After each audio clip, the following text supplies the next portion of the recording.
A nurse walked through a darkened wing of the Hospital del Maestro in San Juan on Tuesday.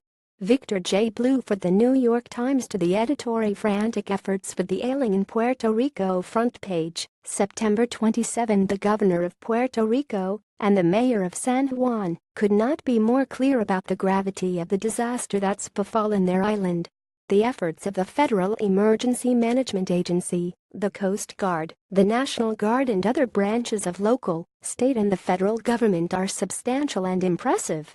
However, this nearly unprecedented crisis needs something more, because hundreds if not thousands of American citizens' lives are at risk. President Trump should immediately appoint someone of the stature of his chief of staff, John Kelly, his national security advisor, H.R. McMaster, or a former general like David Petraeus or Ray Odierno to lead the effort. Otherwise people will die because of a lack of adequate leadership. Andrew Rosenzweig White Pleinstow. The editor. It is unacceptable that Puerto Rico, a United States territory, is not receiving the same humanitarian aid and attention from the government as states on the mainland hit by recent storms. After Hurricane Harvey in Houston, President Trump and the government were quick to respond and provide aid. The president took much longer to address Puerto Rico, tweeting on Monday that it is in deep trouble, which I'm sure the people there are very aware of, and not visiting until this coming Tuesday.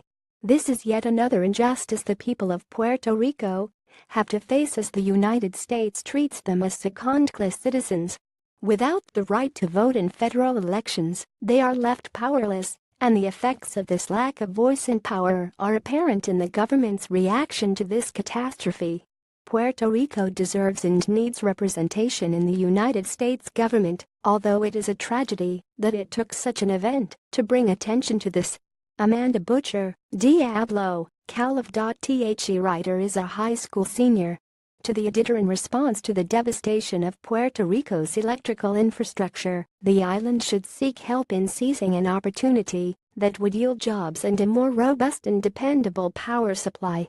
The World Watch Institute has documented the vast, but mostly unused energy resources that Caribbean islands possess in sunshine and sea breeze.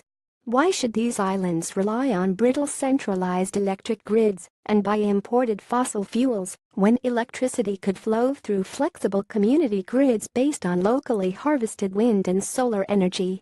What better way for Congress to bypass the tiresome debate about what caused this summer's monster hurricanes than to agree that the island territory needs a resilient, sustainable electricity system that can withstand future storms? The federal government should join hands with private sector partners to help Puerto Rico develop renewable electricity as it rebuilds.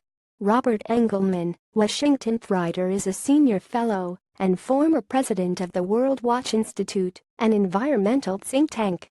To the editor. As we watch this disaster unfold in one part of America, and as we witness our government's slow response to this humanitarian crisis on American soil, it seems unthinkably heartless that our leaders have shifted their attention to cutting taxes for their wealthy patrons.